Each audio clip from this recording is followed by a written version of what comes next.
विद्यार्थी मित्रों आज आप धोरण 5 ની અંદર વિષય હિન્દીની અંદર અસાઇનમેન્ટનું સોલ્યુશન કરવાના છે। આજે આપણે પ્રશ્ન નંબર 3 અ થી અભ્યાસ શરૂ કરીશું। આગળની વિડીયોમાં આપણે પ્રશ્ન નંબર 2 સુધી પૂર્વ અભ્યાસ કરી ચૂક્યા છીએ। એ વિડીયો તમે ન જોઈ હોય તો આપણી ચેનલ ઉપર જઈને તમે એ વિડીયો છે જોઈ શકો છો। પ્રશ્ન 3 છે નિમ્નલિખિત કાવ્ય પંક્તિઓ પૂર્ણ कीजिए। तो विद्यार्थी मित्रों અહીંયા કાવ્ય પંક્તિઓ પૂર્ણ કરવાની છે। આપણને 3 કાવ્ય પંક્તિઓ આપેલી છે અહીંયા।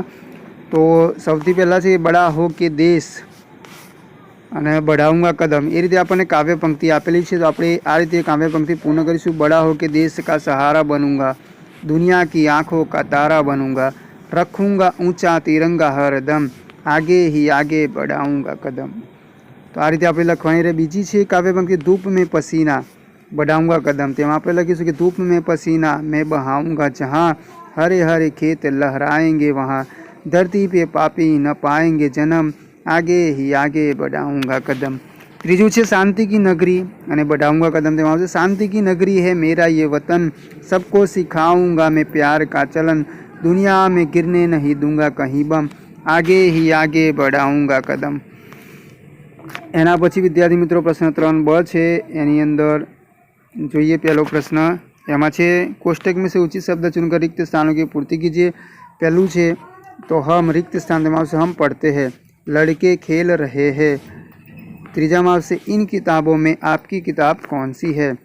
चौथू है ये राजा है। पांचवू है खाली जगह रिक्त स्थान किताबों में रामायण नहीं है। तो से इन किताबों में रामायण नहीं है। छठू है रिक्त स्थान लड़के ने लड्डू दिया। तो से उस लड़के ने लड्डू दिया। सातवू है हम रिक्त स्थान तो से हम खेल रहे हैं।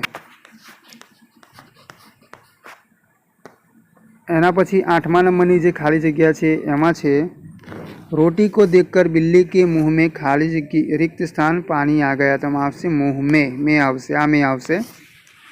9मां छे दोनों बिल्लियों रिक्त स्थान में झगड़ा हो गया। दोनों बिल्लियों में झगड़ा हो गया।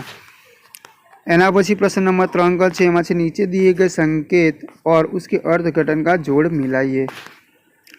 तो अहींया विद्यार्थी मित्रों सौथी पहला जे आ संकेत आपेलुं छे एनो मतलब थाय आगे बम्प है। तो एनी अंदर जे आगे बम्प है अहींया 6ठा नंबर में आपेलू है। तो एनी सामे आपणे जवाब में लखीशुं आगे बम्प है। पछी अहींया पी ना ऊपर चौकड़ी है एटले अहींया एनो मतलब एवुं थाय कि पार्किंग मना है। तो आज पहला नंबरनुं छे पार्किंग मना है, आनी सामे आपणे लखीशुं जवाब में। एना पछी त्रीजुं छे पी तो एनी अंदर आवशे कि पार्किंग यहाँ करे। आ 5मा नंबरनुं तो एनी सामे आ लखीशुं। पछी अहींया आ डाबी बाजू आपणे वळवानुं कहे छे एटले एनो मतलब एम थशे कि बाए चले। तो आ बीजा नंबरनुं छे एनी सामे लखवानुं। आ जमनी बाजुनी एरो छे तो एनी अंदर आवशे कि दाए चले। तो आ दाए चले छे एनी सामे आपणे लखवानुं रहेशे। पछी अहींया जो यू आकारनुं आपणने एरो जोवा मळे छे तो एनो मतलब थाय कि यू टर्न। तो अहींया आवशे आ त्रीजा नंबरनुं यू टर्न ये આપણે અહીંયા લખીશું। જ્યારે અહીંયા આપણે જોઈએ તો વિદ્યાર્થી મિત્રો અહીંયા ઝેબ્રા ક્રોસિંગનું ચિત્ર આપણને જોવા મળે છે એટલે અહીંયા આવશે ચોથા નંબરનો ઝેબ્રા ક્રોસિંગ। તો વિદ્યાર્થી મિત્રો આગળ એના પછી છે પ્રશ્ન 3ड। એમાં છે નીચે दिए गए शब्दों को शब्दकोश के क्रम में लिखिए। जगत, जंगल, जौ અને જ્ઞાન છે। સૌથી પહેલાં આવશે જંગલ, પછી આવશે જગત, પછી આવશે જौ અને પછી આવશે છેલ્લે જ્ઞાન। તો આ રીતે આપણે શબ્દકોશના ક્રમ પ્રમાણે ગોઠવવાનું છે। એના પછી જોઈએ વિદ્યાર્થી મિત્રો તો કુદાલ, કિલકારી, કપૂર અને કંગાલ છે। તો એને આપણે આ રીતે લખી। સૌથી પહેલાં આવશે કંગાલ, પછી આવશે કપૂર, પછી આવશે કિલકારી અને છેલ્લે આવશે કુદાલ। ત્રીજું છે પતંગ, પીલા, ક્ષીર અને જ્ઞાન। તો એની અંદર આવશે પહેલું ક્ષીર, પછી જ્ઞાન, પછી પતંગ અને પછી પીલા। આ રીતે શબ્દકોશના ક્રમ પ્રમાણે આપણે ગોઠવવાનું રહેશે। છેલ્લું છે સાઈ, સાધુ, સાર અને સંપત્તિ। તેમાં આવશે સૌથી પહેલાં સંપત્તિ, પછી આવશે સાઈ, પછી સાધુ અને સાર।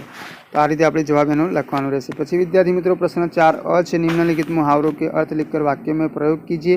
तो विद्यार्थी મિત્રો આગળની વિડીયોમાં આપણે પ્રશ્ન 4 થી સંપૂર્ણ સોલ્યુશન કરીશું।